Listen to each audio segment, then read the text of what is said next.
The absolute biggest money mistake you can make right now? Assuming you gotta spend thousands of dollars just to get useful practice data. Look, golfers constantly overpay for tech they literally never use. But later, I'll show you the one thing most buyers never check on the used market, and I'm telling you, it costs them every single time. So stick around for that.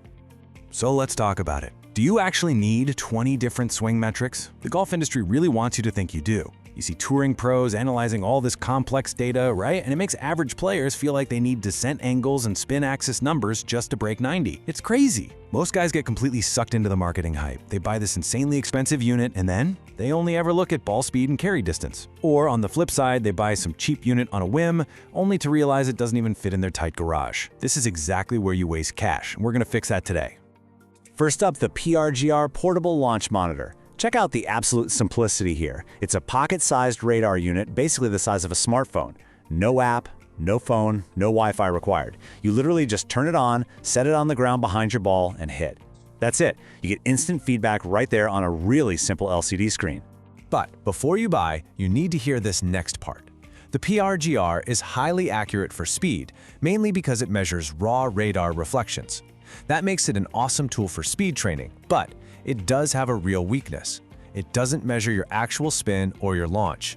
It's entirely estimating your carry distance based strictly on your ball speed. So, the verdict: buy the PRGR for simple, low-stress speed tracking. It's a super durable tool at the right price, but absolutely skip it if you're looking for simulator graphics or real measured spin data.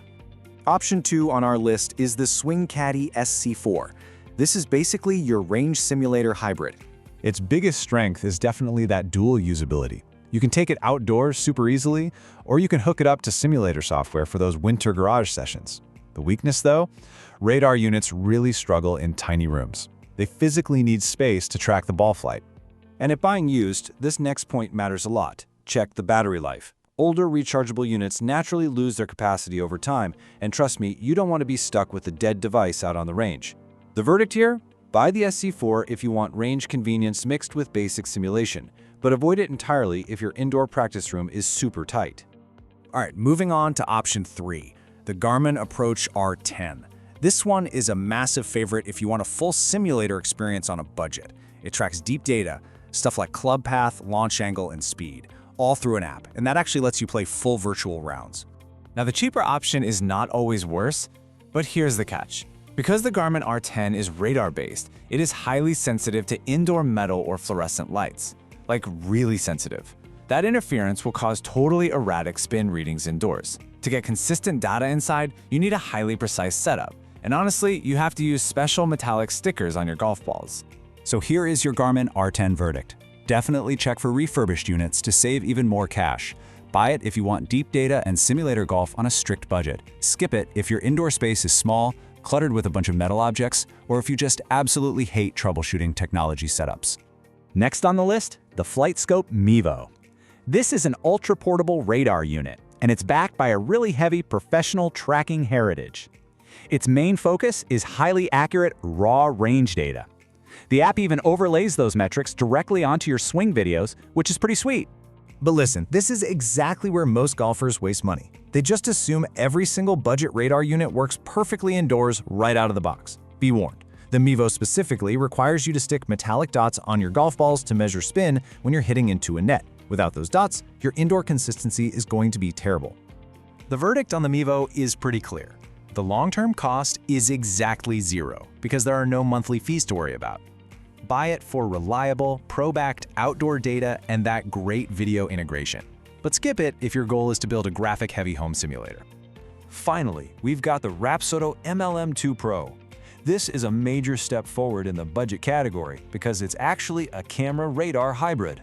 It uses dual cameras right alongside the radar to measure your actual ball spin axis and rotation.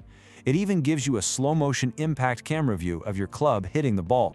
But most buyers skip this and regret it later. You have got to watch out for the hidden annual subscription.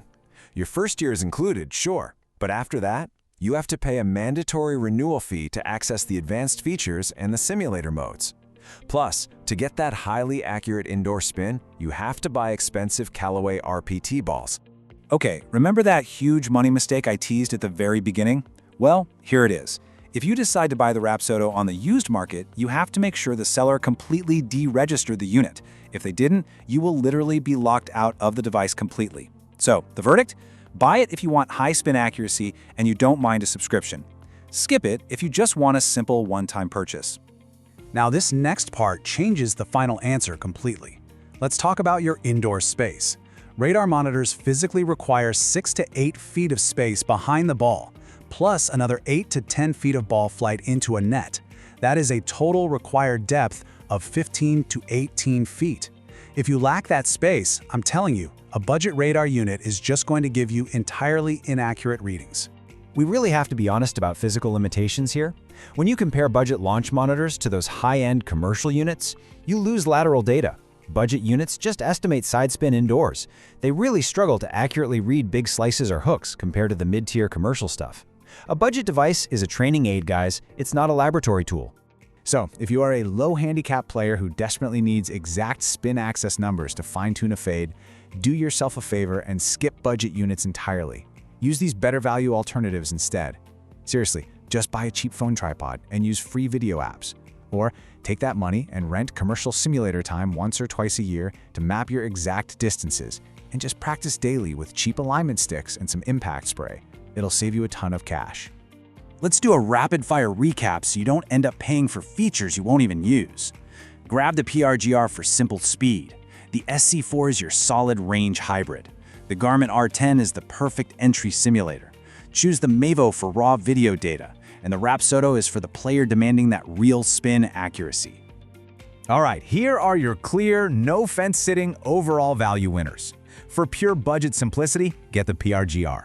For the absolute best entry-level simulator experience, grab the Garmin R10, and if you want top-tier performance and don't mind the subscription model, the Rapsodo MLM2PRO takes the win.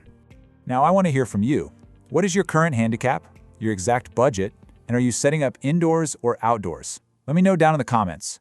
And look, before you buy anything, ask yourself, is this piece of tech actually going to lower my scores, or is it just going to make me overthink my swing? If this honest breakdown helped you out today, make sure to hit subscribe so we can keep saving you cash on your golf game.